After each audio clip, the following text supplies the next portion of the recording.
Hello my dear friends, this is Preeti Rao and you are welcome to my channel commerce net express. My dear friends, मैं हमेशा की तरह फिर से हाजिर हूँ कुछ अच्छे एमसीक्यूज़ के साथ जो काफ़ी इंपॉर्टेंट होने वाले हैं आपके लिए। अगर आपका सब्जेक्ट कॉमर्स है और आप भी तैयारी कर रहे हो किसी भी पीजीटी, टीजीटी, टीचिंग रिक्रूटमेंट की, तो माय डियर फ्रेंड्स ये सेशन आपके लिए काफ़ी इंपॉर्टेंट है, क्योंकि मैं आपके लिए बहुत सारे ऐसे एमसीक्यूज़ लेके आई हूँ प्रैक्टिस के लिए कि आपकी प्रैक्टिस भी हो जाए, साथ में आपके कॉन्सेप्ट भी क्लियर हो जाए। तो मेरे जो मैं थोड़ी नहीं लेके आती, मेरा मतलब कहते हैं ना कि जी नहीं भरता, मेरा जी नहीं भरता है कम से, तो मैं ज़्यादा ही लेके आती हूँ 30-40 तो कम से कम मेरी एक वीडियो में ज़रूर होते हैं। तो माय डियर फ्रेंड्स, आज हम प्रैक्टिस करेंगे कुछ अकाउंट्स के एमसीक्यूज़ की जो काफ़ी इंपॉर्टेंट है, बहुत इंपॉर्टेंट होने वाले हैं आपके लिए। आप इस सेशन को स्टार्टिंग से लेकर लास्ट तक देखना, आप भी कहोगे कि यस कुछ क्वालिटेटिव आपके लिए एमसीक्यूज़ आज आपको देखने को मिले। तो चलिए माय डियर फ्रेंड्स, बिना किसी देरी के चलते हैं। और हाँ, अगर आपने इससे पहले भी जो मैंने वीडियोस डाली वो नहीं देखी तो वो ज़रूर देखना, क्योंकि वो अगर वो कर लेते हो तो आगे के कॉन्सेप्ट है उनको क्लियर करने में और आसानी होती है। ठीक है माय डियर फ्रेंड्स, तो हम बेसिक से स्टार्ट करें, एडवांस की तरफ जा रहे हैं। हम इससे पहले भी प्रैक्टिकल क्वेश्चंस भी डाल चुके हैं ऑलरेडी, आप प्रैक्टिस ज़रूर करना उसके अंदर। और आज भी आपके लिए बहुत इंपॉर्टेंट कॉन्सेप्ट हम डिस्कस करेंगे। चलिए बिना किसी देरी के चलते हैं आज के वीडियो में, लेट्स गेट स्टार्टेड।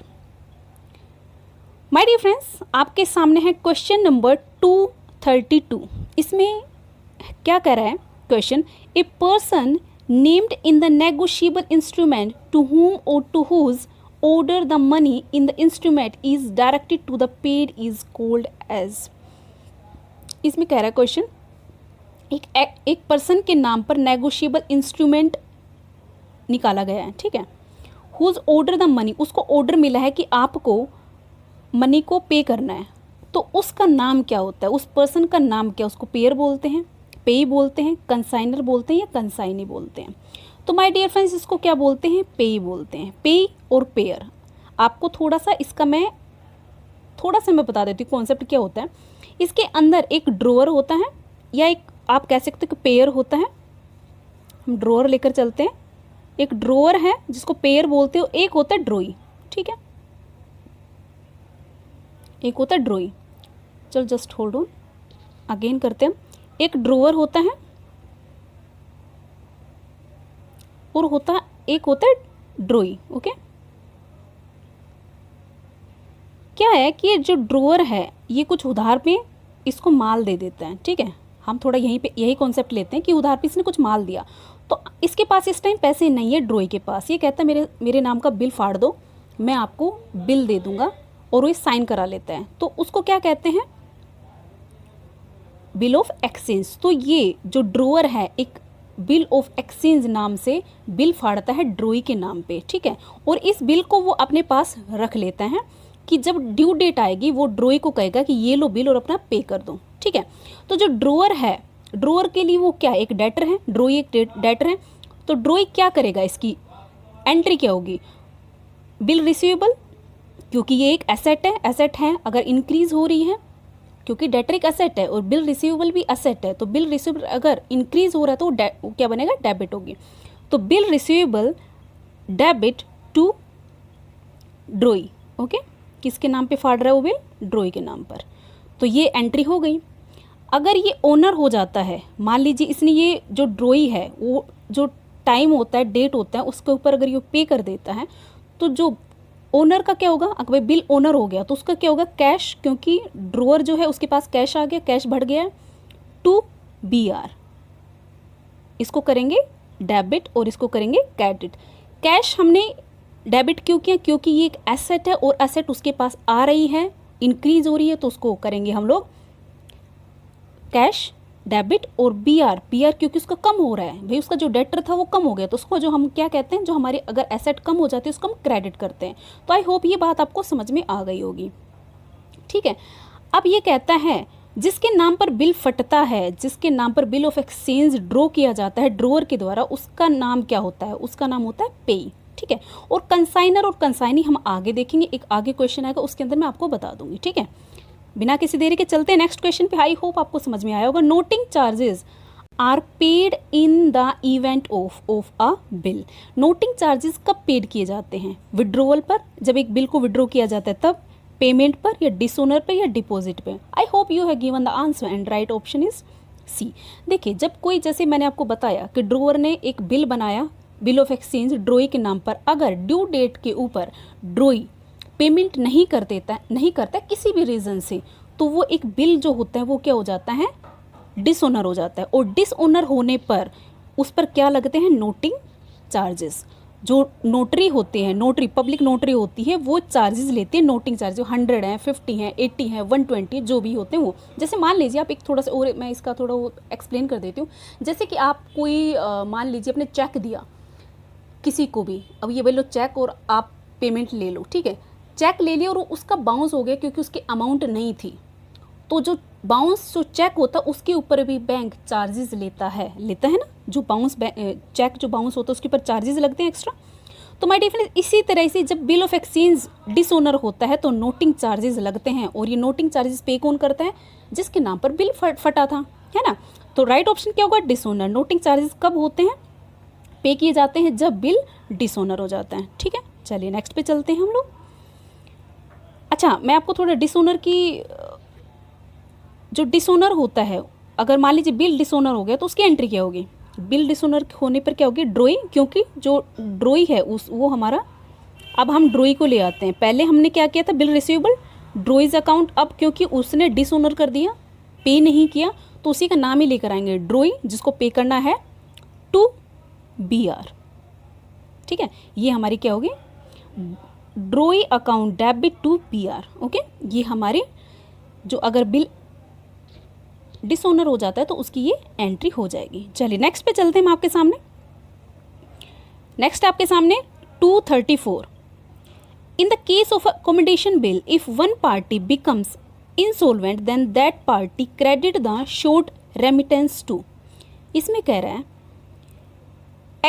सबसे पहले आपको पता होना चाहिए एकोमोडेशन बिल क्या होता है। जैसे बिल ऑफ एक्सचेंज होता है, इस तरह का ही कुछ एकोमोडेशन बिल होता है, लेकिन ये जो एकोमोडेशन बिल होता है ये इससे थोड़ा सा डिफरेंट इसलिए है क्योंकि जैसे इसके ऊपर कोई कंसिडरेशन नहीं होता है।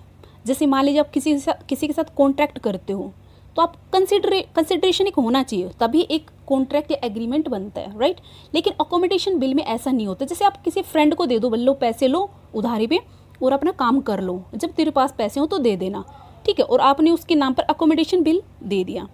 अगर वो पे नहीं करता है तो आप जाकर कोर्ट में नहीं जा सकते, उसके अगेंस्ट सू नहीं कर सकते, क्योंकि वो एनफोर्सेबल बाय लॉ नहीं है, ठीक है, क्योंकि इसके अंदर कोई कंसिडरेशन नहीं था। तो अकोमोडेशन बिल क्या होता है, आप फ्रेंडली किसी को भी दे दो कि भाई पैसे दे दिए, आप यूज़ कर लो, जब आपको ज़रूरत हो, तो जब आपकी ज़रूरत पूरी हो जाए, आपके पास पैसे आ जाए तो मुझे वापस कर देना। एज ए फ्रेंडली किसी को भी आप हेल्प कर दो, ठीक है, उसको कहते हैं कि अकोमोडेशन बिल। हेल्प करने के लिए जो पैसे दिए जाते हैं वो बिल बनाया जाता है, तो क्या कहते हैं, अकोमोडेशन बिल, ठीक है। तो इसमें क्या हुआ, अगर मान लीजिए आपका कोई फ्रेंड था, आपने उसको पैसे दिए और वो इंसॉल्वेंट हो गया और उसने आपको पैसे वापस नहीं किए, then that party credit the short remittance. अब इस पार्टी का क्या होगा, उसके नाम का हम क्या करेंगे, एक डेफिशिएंसी अकाउंट ओपन करेंगे कि भाई वो डेफिशिएंट हो चुका है, अब वो डूब चुका है, वो पैसा नहीं आएगा, रिकवर नहीं होगा। तो राइट ऑप्शन इसका होगा ए। चलिए नेक्स्ट पे चलते, जो आपके सामने 235, at the time of renewal of bill interest account is dash in the book of drawee. क्या होता है, रिन्यूअल किया जा रहा है बिल को, उसमें कह रहा है इंटरेस्ट अकाउंट क्या होगा इन द बुक ऑफ ड्रोई। ड्रोई कौन है, ड्रोई जो पे करेगा, वो जिसके नाम पर बिल फटा है वो। अगर मान लीजिए ड्रोई ने पैसे पे नहीं किए टाइम पर और क्या हो गया, बिल डिसओनर हो गया, अब क्या करेगा, जो ड्रोअर था वो अगेन नया बिल बनाएगा उसके नाम से, ठीक है। लेकिन अब इसमें ये नहीं पूछ रहा, ड्रोअर से कोई मतलब नहीं, आप यहाँ पे ड्रोई की बात कर रहे हैं। ड्रोई के बुक के अंदर जो इंटरेस्ट है वो कहाँ शो किया जाएगा, क्या होगा, इंटरेस्ट डेबिट होगा या क्रेडिट होगा। क्यों होगा, क्योंकि ड्रोई को पैसे देने थे, अब वो क्या करेगा, ड्रोअर उसके ऊपर उससे इंटरेस्ट भी लेगा, ठीक है, क्या लेगा, इंटरेस्ट भी लेगा। तो ड्रोई के लिए वो क्या होगा, इंटरेस्ट एक तरह से एक्सपेंसेस हो गए। तो माय डियर फ्रेंड्स, अब जो एक्सपेंसेस हो गए तो अब इसको क्या करेगा, वो डेबिट करेगा, है ना। तो क्या करेगा, डेबिट। इसे यही पूछा था कि eight the time of renewal, अगर क्योंकि बिल दोबारा बना है, तो इंटरेस्ट अकाउंट, जो इंटरेस्ट अकाउंट होगा इन द बुक ऑफ ड्रॉइंग, वो क्या होगा, डेबिट होगा। चलें आगे चलते हैं हम लोग। ओके, चलिए नेक्स्ट है आपके सामने 236 dash days of grace are allowed in case of the bill of calculation date of maturity. कहते तो जो ग्रेस डेज होते हैं वो क्या होते हैं, जब एक बिल ऑफ एक्सचेंज की डेट को, मैच्योरिटी डेट को कैलकुलेट करने के लिए जो ग्रेस पीरियड दिया जाता है वो कितने दिन का होता है, 5 डेज का होता है, 7 डेज का होता है, 3 डेज का होता है, 2 डेज का होता है। तो माय डियर फ्रेंड्स वो क्या होता है, 3 डेज का। और इस तरह के क्वेश्चन जो आते हैं ये ग्रेस डायरेक्ट तो नहीं पूछता, लेकिन आपको एक छोटा सा न्यूमेरिकल टाइप का दे दिया जाता है और आपसे पूछ लिया जाता है। जो मेरी प्रैक्टिकल जो मेरी वीडियोस आई हैं, सेशन आए, उनको ज़रूर देखिए। उसके अंदर ऐसे ही मैं MCQs लेकर आती हूँ जो आपके DSSB, KVS या फिर NVS में किसी भी टीचिंग एग्जाम में पूछे जाते हैं। सिर्फ वही टारगेट करती हूँ कि किस तरह के क्वेश्चन बार बार पूछे जा रहे हैं किसी भी टीचिंग एग्जाम में। तो मेरे प्रैक्टिकल हैं वो ज़रूर देखिएगा। अगर सिर्फ वही कर लोगे ना तो भी आपके कॉन्सेप्ट काफ़ी क्लियर हो जाएंगे और आप प्रैक्टिकल क्वेश्चन ज़रूर करके आएंगे, आपके लिए काफ़ी ईजी हो जाएगा। चलिए, तो वो माय डियर फ्रेंड्स जो मैंने बताया वो क्या होते हैं, 3 डेज़ के होते हैं। एक जो ग्रेस पीरियड मिलता है वो 3 डेज़ का मिलता है। मान लीजिए मैच्योरिटी पीरियड थी, किसी को दी गई थी कि भाई 2 जनवरी को आपको मैच्योरिटी डे है, ऐसे कह दिया भाई, आज बिल फाड़ दिया और कह दिया भाई इस मैच्योरिटी डेट पर जो आपकी 2 जनवरी है इसको आपको मैच्योरिटी डेट आपको पे करना है। तो इसके अंदर 3 डेज और एक्स्ट्रा मिलते हैं, उसी को क्या कहते हैं, मतलब जो पेई है उसको, पेई को 3 डेज एक्स्ट्रा मिल जाते हैं पेमेंट के लिए, क्योंकि उस पीरियड में डिसऑनर नहीं होगा, उसको नोटिंग चार्जेस नहीं देने पड़ेंगे, उसको इंटरेस्ट नहीं देना पड़ेगा। ठीक है, तो वो 3 डेज जो ग्रेस पीरियड होता है, ग्रेस डेज होते हैं, वो 3 डेज के लिए होते हैं ओनली। ओके, चलिए नेक्स्ट पे चलते हैं। A bill drawn and accepted for providing funds to a friend in need is known as, वो कह रहा है एक बिल हमने ड्रॉ किया और एक्सेप्टेड कर लिया, प्रोवाइडिंग फंड किसी फ्रेंड को, उसको क्या कहते हैं, चेक बोलते हैं, उसको चेक देंगे, प्रोमिसरी नोट दे देंगे, अकोमोडेशन बिल देंगे या डिमांड बिल देंगे। जैसे मैंने पहले डिस्कस किया था, हम किसी को भी फ्रेंडली एज ए सहायता के लिए, किसी को हेल्प करने के लिए कुछ अमाउंट दे देते हैं, एक बिल फाड़ देते हैं, उसको कहते हैं अकोमोडेशन बिल। ठीक है, इसके ऊपर कोई भी कंसिडरेशन नहीं होता, ये एनफोर्सेबल लॉ नहीं होता। अगर आपका फ्रेंड, आपका जानकार, आपका रिलेटिव अगर वो पेमेंट वापस नहीं करता है तो आप एक डेफिशिएंसी अकाउंट ओपन करके उसको क्लोज कर दोगे। ठीक है, चलिए नेक्स्ट पे चलते हैं 238। Salary account is of the nature of, जो आपकी सैलरी अकाउंट होता है उसका नेचर क्या है, रियल अकाउंट होता है, नॉमिनल अकाउंट होता है, पर्सनल अकाउंट होता है, ट्रेडिंग अकाउंट होता है, बताइए। तो my dear friends I hope you have given the answer. देखिए मेरे आंसर देने से पहले इस वीडियो को पॉज कीजिए और फिर खुद से क्वेश्चन को समझ के उसको आंसर करने की कोशिश कीजिए। ठीक है, और फिर मेरे आंसर को फॉलो कीजिए। 238 में कह रहा है सैलरी अकाउंट का नेचर क्या होता है। तो माय डियर फ्रेंड्स सैलरी आप कहाँ डिडक्ट करते हो, आप P&L अकाउंट के डेबिट में डालते हो ना खर्चे के रूप में। तो वो जो P&L अकाउंट कैसा अकाउंट होता है, वो आपका नॉमिनल अकाउंट है। ठीक है, सो दैट सैलरी अकाउंट का नेचर क्या होगा, नॉमिनल अकाउंट। चलिए नेक्स्ट पे चलते हैं। Del credere commission is allowed to the consignee to bear. देखिए अब हम यहाँ पे समझते हैं कंसाइनर क्या होता है और कंसाइनी क्या होता है, जो मैंने आपको बताया था कि हम इसको भी थोड़ा क्लियर करके चलेंगे। तो माय डियर फ्रेंड्स एक कंसाइनर होता है, ओके, कंसाइनर होता है एक, और एक कंसाइनी होता है। अब ये कंसाइनर क्या होता है, देखो कंसाइनर वो होता है, मान लीजिए मैं प्रोडक्शन कर रही हूँ, मैं कंसाइनर हूँ। ठीक है, अब ऐसा तो नहीं हो सकता डायरेक्टली मैं ही रीच आउट करूँ कस्टमर को, ऐसा तो पॉसिबल नहीं है। तो मैं क्या करूँगी, कुछ कंसाइनी पकड़ लूँगी। क्या करूँगी, कंसाइनी जो बीच में जो डिलीवरी करते हैं ना, होलसेलर तक पहुँचते हैं, होलसेलर को फिर आगे रीसेलर तक पहुँचते हैं। तो होलसेलर तक पहुँचाने के लिए माल आप क्या करोगे, ट्रक में डालोगे। भाई आप शहर के, सिटी के या फिर स्टेट के अलग अलग पार्ट्स में अपने प्रोडक्शन को पहुंचाओगे, अपने गुड्स को पहुंचाओगे। तो उसके लिए आप क्या करोगे, कंसाइनी एक हायर करोगे कि भाई ये कंसाइनी है, ये क्या करेगा, आपके माल को आगे ले जाएगा होलसेलर तक। ठीक है, होलसेलर तक ले जाकर अब वो क्या करेगा, उसका काम है आगे उसको सेल करना। वो ट्रेड प्रमोशन करे या जैसे भी करे, उसका काम क्या है, आगे सेल करना। ठीक है, कंसाइनी करेगा उसको सेल। तो इसमें ये कह रहे हैं कि del credere commission is allowed to the consignee to bear. इसमें कंसाइनर जो होता है वो क्या करता है, इससे पहले मैं और बताती हूँ। जो कंसाइनर होता है, अगर जो कंसाइनर है अगर वो कंसाइनी को सिर्फ क्या कह देता, भाई माल लेके जाओ और बेच दो, होलसेलर को दे दो, डिस्ट्रीब्यूट कर दो आगे, ठीक है। अब क्योंकि जो होलसेलर होते हैं ज़्यादातर क्या करते हैं, उधार पर माल उठाते हैं, ओके। अगर कंसाइनर ने ये डेल क्रेडिट कमीशन कंसाइनी को नहीं दिया और जो कंसाइनी है इसने माल उधारी पर बेच दिया आगे होलसेलर को, अगर उसका माल डूब जाता है, उसके पैसे डूब जाते, तो उसको बेयर कौन करेगा, कंसाइनर करेगा, ठीक है। मतलब कंसाइनी की कोई रिस्पॉन्सिबिलिटी नहीं है अगर पैसा उधार पे देते, क्योंकि कंसाइनी भी तो उधारी पे उठा रहा है, ठीक है। कंसाइनी इससे उधारी पर लेता है और कंसाइनी जो होता है वो आगे जो होलसेलर होते हैं उनको भी क्या देता है, उधारी पर ही देता है। समझ में आया? तो माय डियर फ्रेंड्स, अब ये क्या करेगा, अब देखो जब इंसान के ऊपर रिस्पॉन्सिबिलिटी नहीं होती तो वो क्या करता है कि वो मतलब उसको पता है कि मेरे को बेयर नहीं करना नुकसान, तो लापरवाही कर जाता है। तो इस टाइम पर कंसाइनर क्या करेगा, एक कमीशन देगा उसको, कौन सा, डेल क्रेडिट कमीशन। वो क्या कहेगा, भाई तू मेरे से कमीशन ले और जाकर जो जितने भी तेरे पास डेब्ट आएंगे अगर वो डूबते हैं, जो नुकसान होता है वो तू खुद भरेगा। तो अब कंसाइनी क्या करेगा, अब इस जो डेल क्रेडिट कमीशन देने के बाद, पे करने के बाद, अब जो भी नुकसान होगा उसको पे करेगा कंसाइनी, ठीक है। उसका काम है अब उसको वहाँ से पैसे कैसे निकलवाने हैं, उधारी पे देना है या नहीं देना है, कैसे करना है।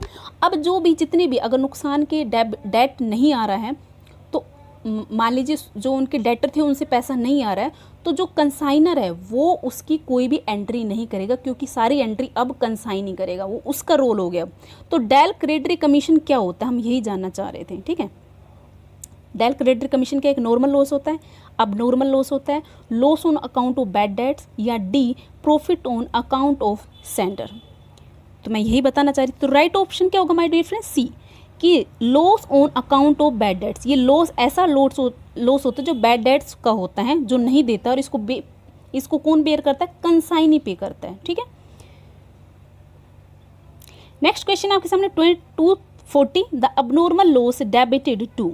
जो हमारा अबनॉर्मल लॉस अगर हो जाता है, एक नॉर्मल लॉस होता है, एक अबनॉर्मल लॉस होता है। नॉर्मल लॉस होता है वो तो आपको बेयर करना पड़ता है, ठीक है, वो तो उसकी आप कॉस्ट निकालनी पड़ती है। लेकिन अबनॉर्मल लॉस अगर किसी क्लाइमेट चेंज से कोई भी मतलब नेचुरली कोई भी लॉस हो जाता है, आग लग गई या ट्रांजिट में कुछ प्रॉब्लम हो गई, वहाँ पर कुछ चोरी हो गया, तो इस तरह के लॉस को हम अबनॉर्मल लॉस कहते हैं। तो कहते हैं डेबिट क्या होगा, जो अबनॉर्मल लॉस होता है वो क्या करने, हम रेवेन्यू में से लेस करके उसको हम किसी तरह से टैक्स से बच जाते हैं। तो उसको क्या करेंगे हम, तो उसका क्या करेंगे मेरे डियर फ्रेंड्स, उसको हम एज ए लॉस दिखा देंगे किसके अंदर, P&L अकाउंट में, ठीक है। चलिए नेक्स्ट पे चलते हैं आपके सामने 241, जे अकाउंट इज, जे किसी का नाम है, वो कैसा अकाउंट होता है, नॉमिनल, पर्सनल, रियल या trading. I hope you have given the answer, right answer is personal account. किसी के नाम से अगर कोई अकाउंट होता है तो पर्सनल अकाउंट होता है, ठीक है। चलिए जो हमारा है next question 242, cash purchase in the account of. जो हम कैश परचेज करते हैं वो किस अकाउंट में डालेंगे, परचेज अकाउंट में डालेंगे, जॉइंट वेंचर अकाउंट में डालेंगे, वेंचर अकाउंट में, या कैश अकाउंट में। जब बात कैश की हो रही है तो एक हमारी सब्सिडरी बुक में जो हम कैश अकाउंट बनाते हैं उसके अंदर कैश से रिलेटेड जितने भी खर्चे होते हैं, रिसिप्ट होती हैं, पेमेंट होती है, वो किस में जाती है, कैश अकाउंट में जाती है। तो राइट ऑप्शन इसका क्या होगा, cash account, D. 243, final account. Final account क्या होता है, कितने होते हैं, 1 account, 2 account, 3 account, 4 account. Final account आपके 3 होते हैं मेजर, जो एक तो आपका ट्रेडिंग अकाउंट, P&L अकाउंट, और एक आपका बैलेंस शीट। तो right option is 3। Next question आपके सामने है, donation received for a special purpose will be taken to. अगर मान लीजिए कोई नॉन प्रॉफिटिंग बिजनेस है, ऑर्गेनाइजेशन है, उसको अगर कोई डोनेशन मिलता है किसी स्पेशल पर्पज़ के लिए, तो अब वो कहाँ लेकर जाएगा, उसको कहाँ शो करेगा, इनकम एंड एक्सपेंडिचर अकाउंट में, एसेट साइड बैलेंस शीट में, लायबिलिटी साइड बैलेंस शीट में, डेबिट साइड लेजर अकाउंट में, लेजर में। तो माय डियर फ्रेंड्स, वो एक तरह से लायबिलिटी होती है, बैलेंस शीट में दिखाई जाएगी। ये जो डोनेशन होता है वो एक स्पेशल पर्पज़ के लिए मिला है, और ये स्पेशल पर्पज़ उसको कंप्लीट करना पड़ेगा नॉन प्रॉफिटिंग ऑर्गेनाइजेशन को। तो मतलब एक तरह से वो लायबिलिटी है, उसको बैलेंस शीट में दिखाया जाएगा। तो राइट ऑप्शन होगा सी। चलिए नेक्स्ट पे चलते हैं 245, लेगेसीज आर जनरली। लेगेसीज क्या होती हैं आपको बताना होगा। फर्स्ट कैपिटलाइज्ड, देखो फर्स्ट ऑफ मैं बता देती हूँ, जो लेगेसीज क्या होती है, मान लीजिए किसी ने अपनी विल किसी के नाम पे दे दी, किसी ने अपना पार्ट ऑफ प्रॉफिट का कुछ दे दिया, मतलब अपना कुछ अपनी प्रॉपर्टी किसी को दे दी अपनी इच्छा से। मान लीजिए मैं एग्जांपल दे, ग्रैंडफादर होता है अपने पोते को या अपने बेटे को या किसी को भी अपनी इच्छा से अपनी ज़मीन जायदाद देकर चला जाता है, उसको क्या कहते हैं, लेगेसी बोलते हैं। ठीक है, तो लेगेसी क्या होती है, capitalised and taken to the balance sheet, treated as a income, treated as expenditure, treated as other income. Legacies, मान लीजिए आपका कोई प्रोप्राइटर था, वो कुछ अपना हिस्सा अगर बिजनेस को दे के चला जाता है, विल बना देता है ऐसी कि भाई ये मेरा पार्ट ऑफ जो भी कमाई है, मेरी ये प्रॉपर्टी है, ये मेरे बिजनेस की है और मैं रिटायर हो रहा हूँ। ठीक है, तो वो एक तरह से क्या माना जाएगा माय डियर फ्रेंड्स, वो एक कैपिटल है। क्या है, कैपिटल है। ओके, और ये एक तरह से लायबिलिटी होती है। चलिए नेक्स्ट पे चलते हैं। 46, income and expenditure account is, जो हमारा इनकम और एक्सपेंडिचर अकाउंट होता है कैसा होता है, रियल अकाउंट होता है, नॉमिनल होता है, पर्सनल होता है या फिर कैश अकाउंट होता है। नाम से ही पता चल रहा है ये हमारा नॉमिनल अकाउंट है। चलिए नेक्स्ट पे चलते हैं। 247 आपके सामने है। In case a sports fund is capped, expense on the account of sports events should be, वो कहता है एक ऐसा केस जिसके अंदर स्पोर्ट्स फंड है उनको अलग से रखा गया है, किसके लिए, on the account of sports event. अगर कोई स्पोर्ट्स इवेंट होगा उसी के अंदर ही वो स्पोर्ट्स फंड यूज़ किया जाएगा, तो वो क्या होता है, charge to the sport fund. उसको कहाँ चार्ज किया जाएगा, स्पोर्ट्स फंड में। Charge to the income and expenditure में, taken to the balance sheet या taken to the balance sheet on the liability side. तो माय डियर फ्रेंड्स, अगर मान लीजिए किसी पर्टिकुलर मतलब इवेंट के लिए है, पर्पज़ के लिए कोई है, अमाउंट है, फंड है, तो उसी के लिए ही अकाउंट ओपन होगा, वो कहाँ चार्ज किया जाएगा, स्पोर्ट्स फंड में। चलिए नेक्स्ट पे चलते हैं हम लोग। 248, profits can be fraudulently inflated by, कहते जो हम प्रॉफिट हैं, फ्रॉड कैसे, मतलब कैसे उसको इन्फ्लुएंस कर देते हैं फ्रॉड करके प्रॉफिट को, मतलब प्रॉफिट हम इंक्रीज करके कैसे दिखा सकते हैं। Expression of the sale of return, treating capital expenditure as revenue, अगर हम कैपिटल एक्सपेंडिचर को रेवेन्यू दिखा देंगे तो क्या हम फ्रॉड कर सकते हैं, प्रॉफिट ज़्यादा दिखा सकते हैं। या फिर over estimation of liability, liability को ओवर एस्टिमेट करके हम प्रॉफिट शो कर दें। या फिर omission of the prepaid expenses, अगर हम प्रीपेड जो एक्सपेंसेस है उनको भूल जाएं, उनको ओमिट कर दें, उनको शो नहीं करें, तो हम अपने प्रॉफिट को ज़्यादा दिखा सकते हैं। क्या ऐसा हो सकता है? तो राइट ऑप्शन क्या होगा माय डियर फ्रेंड्स, ए। क्या है कि जब हमारी सेल रिटर्न आई है, किसी ने हमारी सेल रिटर्न कर दी और हम वो शो ही ना करें कि हमारी सेल रिटर्न आई है, तो वो एक तरह से क्या हो, हम अपनी प्रॉफिट को इंक्रीज करके दिखा रहे हैं। ठीक है, तो राइट ऑप्शन क्या होगा, ए। चलिए नेक्स्ट पे चलते हैं, आपके सामने है 249, एक credit sale of goods to Shivendra should be debited. क्या किया गया है, उसको क्रेडिट पे सेल किया गया है, किसको, गुड्स को, शिवेंद्रा को। तो इसमें डेबिट क्या होगा, जब हम कुछ भी चीज़ क्रेडिट करते हैं, सेल करते हैं, तो किसके अंदर जाती है। तो माय डियर फ्रेंड्स देखो, इसमें सबसे पहले शिवेंद्र हमारा क्या है, डेटर है। डेटर हमारे इंक्रीज हो रहे हैं, और डेटर हमारे क्या होते हैं, जो हमारे डेटर होते हैं वो हमारी एसेट होती है। अगर एसेट इंक्रीज होती है तो हम उसको क्या करते हैं, डेबिट करते हैं। तो डेबिट कौन है यहाँ पर, हमारी एसेट कौन है, शिवेंद्रा, क्योंकि उसको देखो अगर कैश पे वो तो कैश आ जाता तो उसका कोई रोल ही नहीं होता, लेकिन जब शिवेंद्र उसके जब वो क्रेडिट पे दे रहे हैं तो पर्टिकुलर नेम डालना पड़ता है। शिवेंद्रा को हमारी पेमेंट आनी है, वो हमारा डेटर है, उसका पर्टिकुलर नेम से हम अकाउंट बनाते हैं, ठीक, उसकी एंट्री करते हैं। तो शिवेंद्रा हमारा डेटर है, वो डेटर इंक्रीज हो रहे हैं तो हमारी एसेट है, तो हम क्या करेंगे, किसको डेबिट करेंगे, शिवेंद्रा को। ठीक है, शिवेंद्रा अकाउंट को डेबिट कर देंगे। चलिए नेक्स्ट पे चलते हैं। 240, विच of the following assets does not depreciate, इनमें से कौन सी एसेट है जिसको डेप्रिशिएट ही नहीं किया जा सकता। मशीनरी इक्विपमेंट बिल्कुल करते हो, पेटेंट्स करते हो, लैंड, क्या लैंड को आप डेप्रिशिएट कर सकते हो, बिल्कुल नहीं। तो राइट ऑप्शन क्या होगा आपका, सी। चलिए नेक्स्ट है आपके सामने, valuing the stock in trade at market price और cost price which is less is an example of the convention of. एक हमारा अकाउंटिंग का प्रिंसिपल है, काफ़ी बेसिक चीज़ है, आई नो दैट, लेकिन हम थोड़ा सा करके चलते हैं। चलिए, एक ऐसी स्टॉक जो हमारा हम स्टॉक इन ट्रेड है उसको हम या तो मार्केट प्राइस पर या फिर कॉस्ट प्राइस पर क्या करते हैं, उसकी वैल्यू करते हैं। लेकिन उन दोनों में से जो कम होता है हम उसको लेकर चलते हैं। क्यों लेकर चलते हैं, क्या रीज़न है, कौन सा कन्वेंशन है, ये बताना है। वैल्यू द स्टॉक, हम वैल्यू कर रहे हैं स्टॉक को या तो हम मार्केट प्राइस पर या कॉस्ट प्राइस पर, इन दोनों में से जो कम होगा उसी प्राइस पर हम अपने स्टॉक की वैल्यू करेंगे। उसको वो कौन सा कन्वेंशन है, कौन सा प्रिंसिपल हम फॉलो करते हैं, consistency, disclosure, knowing the value या none of the above. I hope you have given the answer. Right option होगा इसका नन ऑफ द अबव। क्यों, क्योंकि जो ये हमारा प्रिंसिपल है ये रिलेटेड किससे है, कंजर्वेटिव, जो हमारा कंजर्वेटिज्म प्रिंसिपल है उससे रिलेटेड है। इसमें क्या होता है, हम जो एंटिसिपेटेड प्रॉफिट होते हैं उनको रिकॉर्ड नहीं करते, और लेकिन एंटिसिपेटेड जो हमारे लॉस होते हैं उनको हम रिकॉर्ड कर लेते हैं।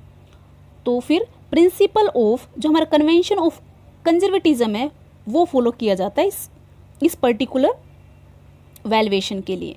तो इनमें से वो है नहीं, वो यहाँ पे मेंशन नहीं है, तो क्या आएगा ऑप्शन नन ऑफ दीज। चलिए नेक्स्ट पे चलते हैं। डबल एंट्री प्रिंसिपल मीन्स, जो हम डबल एंट्री प्रिंसिपल करते हैं उसका मतलब क्या है, having debit for every credit and similar credit for each debit. बिल्कुल यही सही है हमारा। हमें क्या सिखाया गया, हम 11th से पढ़ते आ रहे कि डबल एंट्री हम करते ही क्यों हैं। डबल एंट्री ऐसे करते हैं, मान लीजिए आपने बिजनेस ऑर्गेनाइजेशन कोई भी छोटी सी ट्रांजैक्शन की, फाइनेंशियल ट्रांजैक्शन अगर कोई भी की, तो अगर वो क्रेडिट है तो उसका एक हिस्सा डेबिट होगा, ज़रूर होगा। एक से दो भी हो सकते हैं, लेकिन कम से कम एटलीस्ट एक क्या होगा, या तो डेबिट का हिस्सा दूसरा क्रेडिट होगा और क्रेडिट का डेबिट होगा। ठीक है, मतलब एक दूसरे के साथ चलते हैं ये। Okay, having debit for the every credit, किसी भी क्रेडिट, अगर आपने कुछ क्रेडिट किया तो उसका डेबिट ज़रूर मिलेगा। तो यही इसका डबल एंट्री का प्रिंसिपल है। चलिए नेक्स्ट पे चलते हैं, इसको थोड़ा बताने की ज़रूरत है मुझे एग्जाम्पल देके। मान लीजिए आपने कोई मशीनरी खरीदी, ठीक है, चलो देखते हैं। चलो आपने एक मशीनरी खरीदी, मशीनरी आपकी एक एसेट है, एसेट इंक्रीज हुई, आपने उसको क्या कर दिया, डेबिट कर दिया। लेकिन माय डियर फ्रेंड्स, आपसे कैश तो गया होगा ना, ये आपका डेबिट तो हो गया, आपके पास माल आया, सामान आ गया, आपने मशीनरी खरीद ली, आपके पास सामान आ गया, आपका एसेट बढ़ गया। लेकिन आपसे एसेट गया भी तो है, आपसे कैश अगर निकल के गया है तो वो भी तो एसेट है। अगर एसेट कम होता है तो उसको क्या कर देते हैं, हम क्रेडिट कर देते हैं। ठीक है, टू कैश। तो इसमें क्या होगा, यही तो फॉलो रूल हो रहा है। अगर कम से कम एक होगा, एक तो ज़रूर होगा, कोई चीज़ डेबिट है उसका क्रेडिट मतलब ऑप्शन ज़रूर होगा। चलिए नेक्स्ट पे चलते हैं। 253 is sale of goods to Vaibhavdeep for cash should be debited to. हमने सेल की है किसको, वैभव को, किस पर, कैश सेल किया है, तो किसको डेबिट करेंगे हम, वैभव को करेंगे, कैश को करेंगे, सेल ऑफ गुड्स को करेंगे, या D none of the above. तो देखिए सबसे पहले हमारे पास कैश क्या है, हमारे पास कैश आ रहा है, कैश हमारा क्या है, एसेट है, एसेट हमारी इंक्रीज हो रही है। तो एसेट का नेचर अगर वो इंक्रीज होती है वो डेबिट होती है, तो क्या डेबिट होगा, कैश अकाउंट। ठीक है, चलिए, क्योंकि अब हमें नाम डालने की ज़रूरत नहीं है, हमसे उसे पैसा मिल गया, हमें पैसे से मतलब, नाम से तो मतलब नहीं है। अब वैभव दीप को मार दो गोली, उसका रिकॉर्ड कर सकते हो, आने वाले टाइम में कभी उसको ज़रूरत हो इन्फॉर्मेशन देनी हो दे दो, लेकिन अकाउंट किसका बनाओगे आप, डेबिट किसको करोगे, कैश को करोगे, ना कि वैभव दीप को करोगे। चलिए नेक्स्ट पे है आपके सामने 254, a withdrawal of cash from the business by the proprietor of the firm should be credit to. अगर कोई प्रोप्राइटर है, उसने क्या किया, विड्रॉ किया है बिजनेस से, तो प्रोप्राइटर को आप क्रेडिट करते हो, किस पर करते हो, किसके अकाउंट से करते हो, कैपिटल अकाउंट पर, कैश पर, ड्रॉइंग अकाउंट से, या फिर प्रोप्राइटर अकाउंट से। तो माय डियर फ्रेंड्स, इसमें ड्रॉइंग अकाउंट को डेबिट किया जाता है और क्रेडिट कौन होगा, जो प्रोप्राइटर होगा वो। तो राइट ऑप्शन इसका क्या होगा, सी। चलिए नेक्स्ट पे चलते हैं।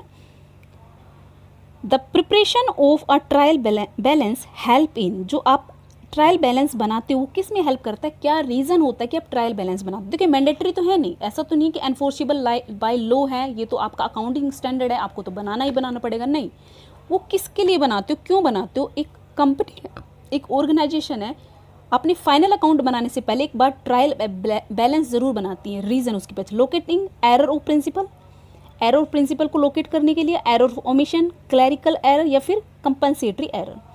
तो माय डियर फ्रेंड्स वो क्या फाइंड आउट करना चाहती है, अगर कोई भी क्लैरिकल एरर हो गया, कोई भूल हो गई, आपका कोई प्रिंसिपल उसने फॉलो नहीं किया, या मतलब उसके साथ कोई भी ऐसी प्रॉब्लम जो क्लैरिकली बैलेंस में कर दिया, फिर अंडरकास्ट कर दी कोई एंट्री, तो उसको उसके लिए क्या करते हैं, वो लोकेट करता है, उसके पीछे मकसद होता है लोकेटिंग क्लैरिकल एरर्स। हम ट्रायल बैलेंस बनाते हैं और उसके बाद हम क्या करते हैं, अगर हमें कोई फाइंड आउट होती है तो हम सस्पेंस अकाउंट ओपन कर लेते हैं और फिर हम उसको एडजस्ट करने की कोशिश करते हैं। तो राइट ऑप्शन क्या होगा, सी।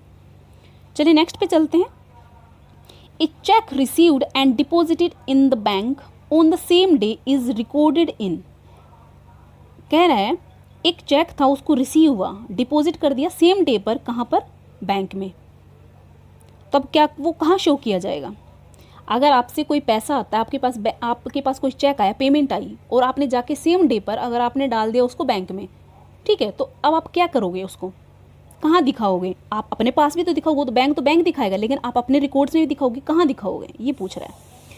Cash column of the cash book, cash book की कैश कॉलम में, या फिर bank column of the cash book, credit in the cash book, या फिर debit in the cash book. आप कैश बुक बनाते हो, कैश बुक के अंदर एक कॉलम आपका किसका होता है, बैंक कॉलम होता है, तो आप बैंक कॉलम इसको शो कर दोगे, ठीक है। राइट ऑप्शन क्या होगा, बी। चलिए नेक्स्ट पे चलते हैं। Petty cash may be used to pay, हम जो पैटी कैश होता है, जो पैटी कैश क्या होता है, हम कंपनी है एक अलग से सेपरेटली थोड़ा सा अमाउंट निकाल के रख लेती है कि डे रूटीन के जो खर्चे होते हैं वहाँ से निकल के वो वहाँ से पे कर दें। जैसे भाई मान लीजिए चाय का, कॉफ़ी का, किसी पोस्टेज का, स्टैम्प का, ट्रैवल का, छोटे मोटे जो खर्चे होते हैं वो कौन करेगा, पैटी कैश हो जाता है। तो माय डियर फ्रेंड्स कौन सी करेंगे हम, the expense relating the postage and the conveyance. बिल्कुल एक्यूरेटली ये करेक्ट है कि जो एक्सपेंस रिलेटेड होते हैं पोस्टेज से और कन्वेंस, अगर किसी को भाड़ा वाड़ा दिया है उससे रिलेटेड, तो पैटी कैश से चले जाएंगे। सैलरीज एंड वेजेस बिल्कुल नहीं, सैलरी वेजेस बिल्कुल इससे नहीं हम राइट ऑफ कर सकते।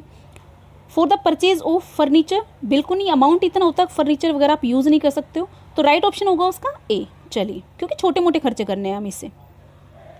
और इसका जो अगर मान लीजिए पैटी कैश में अगर कोई भी अमाउंट बाद में बच जाता है साल के एंड में, तो वो कहाँ जाता है, वो बैलेंस शीट में चला जाता है, एसेट है वो, हमारी कैश हमारा बच गया जो खर्चे करने के बाद, ठीक है। ये भी क्वेश्चन आया हुआ है आपके। चलिए नेक्स्ट पे चलते हैं। 258 a reserve is charge against, जो हम एक कंपनी है, एक ऑर्गेनाइजेशन है, वो एक रिजर्व बनाती है, ठीक है, तो किस में से निकाल कर रिजर्व बनाती है, ट्रेडिंग अकाउंट से, प्रॉफिट एंड लॉस अकाउंट से, profit and loss appropriation account से, नन ऑफ दिस। तो रिजर्व जो बनाए जाते हैं कि भाई आने वाले टाइम में उनको कुछ पेमेंट करनी है, उसके लिए कंपनी क्या करती है कि रिजर्व बना लेती है पहले से ही, ठीक है। तो कहाँ से निकाल कर बनाती है, ऑब्वियस ही बात है प्रॉफिट में से, उनके पास जो रेवेन्यू बच जाता है उसमें से, नेट प्रॉफिट जो बचता है उसमें से निकाल कर बनाती है। तो वो कौन सा होता है, profit and loss appropriation account, profit and loss appropriation, क्योंकि profit and loss appropriation account P&L account बनने के बाद बनता है ना, क्योंकि हमें क्या फाइंड आउट करनी पड़ती है, भैया पार्टनर जो हों उनको भी तो पे करोगे, उन सब का करने के बाद, उनको नक्की करने के बाद आप क्या करते हो, जो अमाउंट बच जाता है उसके अंदर आप रिजर्व वगैरह में कहीं डालना चाहो तो डाल सकते हो। चलिए नेक्स्ट पे चलते हैं। 259 the payment side of the cash book is undercast, वो कह रहा है जो कैश बुक की, देखो ध्यान से देखना, कैश बुक की पेमेंट साइड में, पेमेंट साइड 200 रुपये से उन्होंने क्या कर दिया, अंडरकास्ट कर दिया, मतलब कम डाले। फिर कह रहा है 1 ओवरड्राफ्ट एज पर पासबुक, अब हम पासबुक कर लेकर चल रहे हैं, स्टार्टिंग पॉइंट किससे कर रहे हैं, पासबुक से। तो अब ये क्या करना पड़ेगा, 200 जो 200 विल बी डिडक्ट, क्योंकि हमने अंडरकास्ट कर दिए थे, 200 विल बी डिडक्ट, हमें 200 रुपये डिडक्ट करने पड़ेंगे, 200 विल बी एडेड, या no effect will be in the passbook, none of these.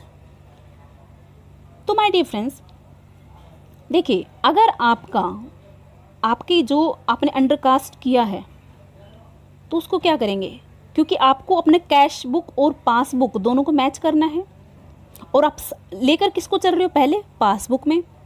अगर आपने, क्योंकि पासबुक को, क्योंकि आपकी कैश बुक को भी तो मैच होनी चाहिए। नेक्स्ट क्वेश्चन आपके सामने 260, जैसे कि आप देख सकते हो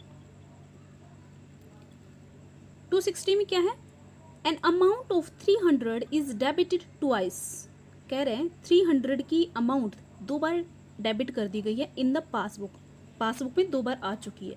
when overdraft as per the cash book is starting point. अब ओवरड्राफ्ट हम कहाँ से कर रहे हैं, कहाँ से स्टार्ट करें, कैश बुक से। कैश बुक को हमें किससे मैच करना है, पासबुक से, ठीक है। अब क्या करेंगे हम, 600 will be added, 500 will be deducted या no effect will be in the cash book, none of this. जो हमारा 259 था उसके अंदर हम पासबुक को पासबुक को लेकर चल रहे थे। स्टार्टिंग पॉइंट हमारा पासबुक था, लेकिन अब हमारे पास कैश बुक है।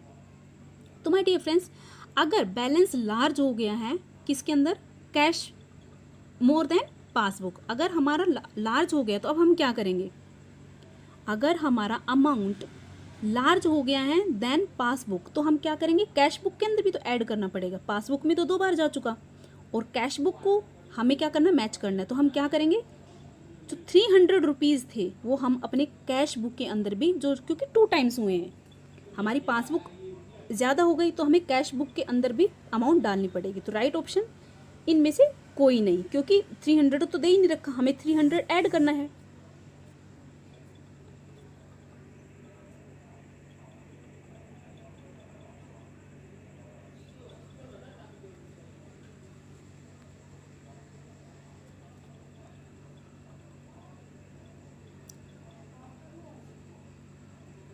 नेक्स्ट क्वेश्चन आपके सामने 260, an amount of 300 is debited twice in the passbook when overdraft as per the cash book is starting point. आप क्वेश्चन को ध्यान से पढ़ेगा। 259 में हमने स्टार्ट किया था कहाँ से, पासबुक से, और यहाँ पर कह रहा है कैश बुक, हमने कैश बुक से स्टार्टिंग करनी है। और कह रहा है जो पासबुक के अंदर डबल हमने ट्वाइस डेबिट कर दिए 300 रुपीज़। अब जो अमाउंट पासबुक के अंदर ज़्यादा हो गए हैं, लार्ज हो गया, तो कैश बुक को तो मैच करना पड़ेगा ना। तो क्या करेंगे हम, 300 उसके अंदर ऐड कर देंगे। लेकिन जो हमारे ऑप्शंस हैं उसके अंदर 600 will be added, 500 will be added, no effect, none of this. Options तो दे ही नहीं रखे, तो क्या होगा, नन ऑफ दिस, क्योंकि हमें 300 ऐड करने पड़ेंगे उसके अंदर, ठीक है, मैच करने के लिए। चलिए नेक्स्ट पे चलते हैं। Expenditure incurred by the publisher for the acquiring copyrights. Copyrights, कोई पब्लिशर है, अगर उसको कॉपीराइट एक्वायर करने, उसके ऊपर कोई एक्सपेंडिचर कर रहा है, तो कैसा होगा, कैपिटल एक्सपेंडिचर होगा, रेवेन्यू होगा, डेफर्ड होगा, या फिर none of this. My difference, ये कैपिटल होगा, क्योंकि पब्लिशर के लिए ये एक तरह से उसकी आने वाले टाइम में, मतलब उसके मेंटेन करने लग रहा है उसके अर्निंग को, क्योंकि पब्लिश उसके साथ कोई फ्रॉड नहीं करेगा, वो कॉपीराइट कर लेगा, तो एक तरह से ये क्या हो गया, उसका कैपिटल एक्सपेंडिचर। चलिए नेक्स्ट पे चलते हैं। 262, immediately after purchasing a new truck. क्या है, एक किसी ने न्यू परचेज किया ट्रक, उस पर 1000 पे कर दिए to the name of the company. उस पर ट्रक परचेज किया नया, उसके ऊपर 1000 रुपये किसके ऊपर खर्च कर दिए, कंपनी का नाम लिखवाने के लिए, ठीक है। एडवर्टाइजिंग मटेरियल पेंटेड, मतलब भाई कंपनी का नाम एक तरह से उसका एडवर्टाइजमेंट हो गया। ऑन द ट्रक 1000 इज, अब वो कह रहा है जो 1000 क्या है, उसका कैपिटल एक्सपेंडिचर है या फिर डेफर्ड रेवेन्यू एक्सपेंडिचर है, रेवेन्यू एक्सपेंडिचर है, या फिर नन ऑफ दिस। बताइए कैसे। देखिए माय डियर फ्रेंड्स, इससे कोई अर्निंग की, मतलब एक 1000 रुपीज़, इससे कोई कैपेसिटी तो बढ़ नहीं रही है उसकी, है ना, जस्ट वो नाम लिखा जा रहा है, तो एक तरह से ये किस में आएगा, उसके रेवेन्यू एक्सपेंडिचर में आएगा, ठीक है। राइट ऑप्शन क्या होगा, सी। चलिए नेक्स्ट पे चलते हैं, क्योंकि वो एक एक्सपेंडिचर, कैपिटल एक्सपेंडिचर नहीं है, ओके। चलिए 263, a return inward book is kept to record. जो हमारी रिटर्न इनवर्ड को क्या कहते हैं, हमने कुछ सेल किया और वो वापस आ रही है, तो हमारी सेल रिटर्न है ना, वो क्या कहेंगे, उसको कहाँ रिकॉर्ड किया जाता है, return of the goods sold, return of anything purchased, return of the goods purchase, या रिटर्न एनीथिंग सोल्ड। तो माय डियर फ्रेंड्स, अगर हमारी जो हमने सेल किया, हमारी सोल्ड जो गुड्स है, अगर वो वापस आ रही है, तो उसके लिए एक अलग से बुक मेंटेन की जाती है, जिसको कहते हैं return of goods sold, okay. Right option क्या होगा, ए। चलिए नेक्स्ट पे चलते हैं। Bill receivable book is a part of, जो हम BR बिल रिसीवेबल बुक बनाते हो, किसका पार्ट होता है, लेजर का, बैलेंस शीट का, जर्नल का, प्रॉफिट एंड लॉस अकाउंट का। बताइए, जो हमारा बिल रिसीवेबल अकाउंट होता है वो लेजर का तो होता नहीं है। आप तो मान लीजिए आपने बिल रिसीवेबल की एंट्री तो कर दी, लेकिन उसके बाद आप एक उसकी अलग से सब्सिडरी बुक बनाते हो ना, बिल रिसीवेबल अलग से अकाउंट ओपन करते हो, तो क्या लेजर में आएगा? नहीं। बैलेंस शीट, जर्नल या प्रॉफिट एंड लॉस अकाउंट? तो माय डियर फ्रेंड्स ये किसका पार्ट है? जर्नल का। ओके चलिए नेक्स्ट पे चलते हैं।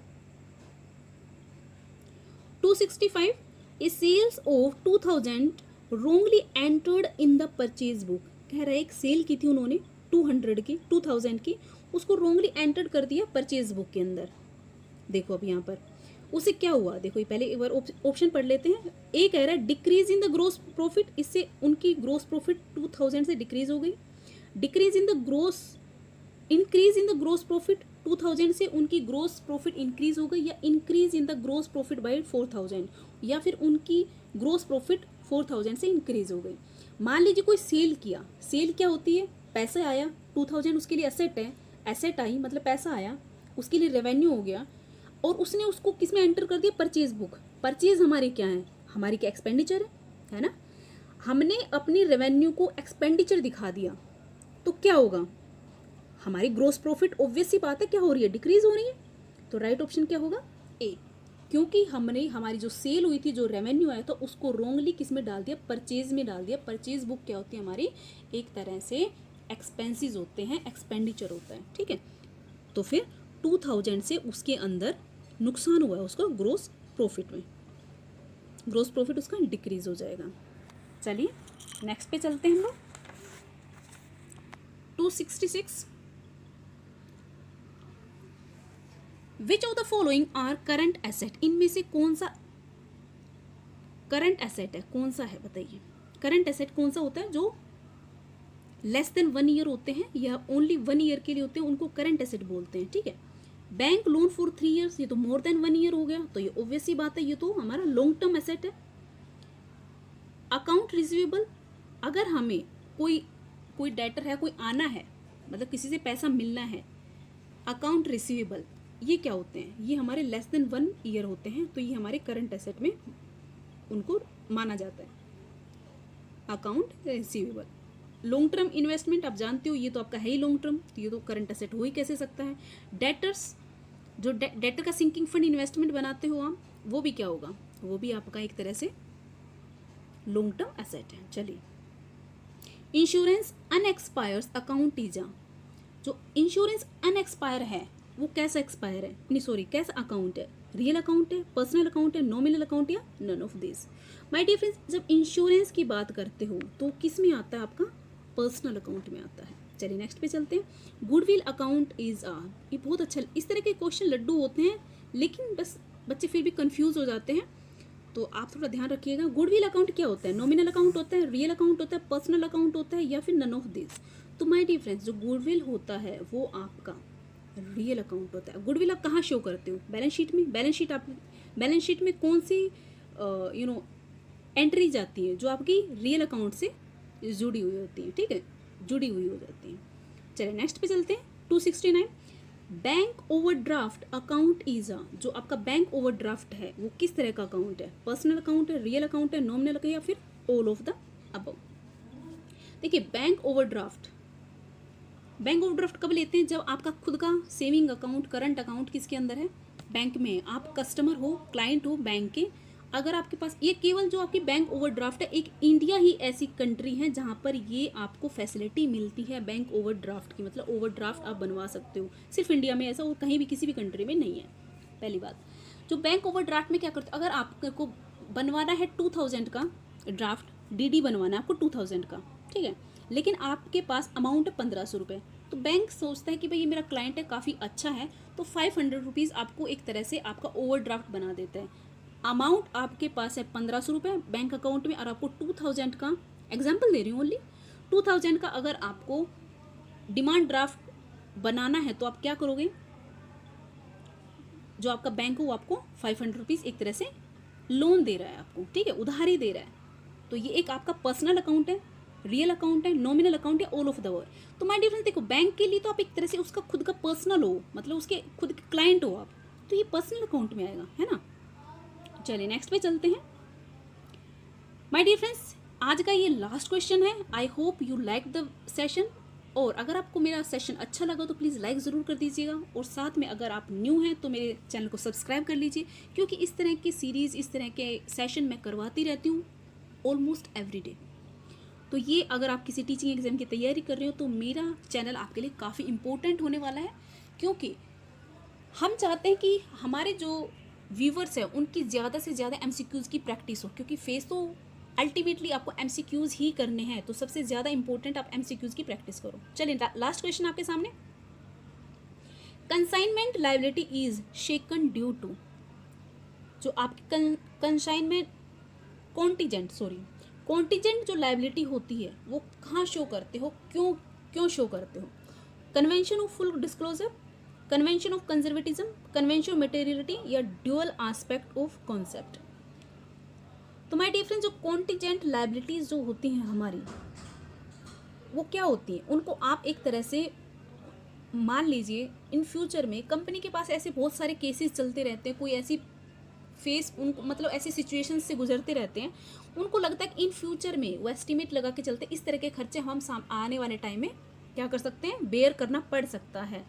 तो क्या है कि जो हमारे एस्टिमेटेड प्रॉफिट होता है उसको तो हमारी अकाउंटिंग कहती है, हम अकाउंटिंग प्रिंसिपल कहते हैं, हम उसको रिकॉर्ड नहीं करते, लेकिन आने वाले टाइम में अगर हमारा कोई लॉस होने वाला है तो उसको हम क्या दिखाते हैं, किसके अंदर, बैलेंस शीट में, कि आने वाले टाइम में एस्टिमेट लगा के चलते हैं कि दिस एंड दैट खर्चा हम फेस कर सकते हैं। मान लीजिए कोई केस ही चल रहा है उसका, और आने वाले टाइम उनको लगता है कि 1 महीने बाद, 2 महीने या इस साल में हम ये जो केस, अगर इस केस में हम पैसे देने पड़ सकते हैं, तो क्या होगा, वो क्या करते, कॉन्टीजेंट लायबिलिटी को शो करते कहाँ पे, आपकी बैलेंस शीट के नीचे जो फुटनोट होता है उसके अंदर।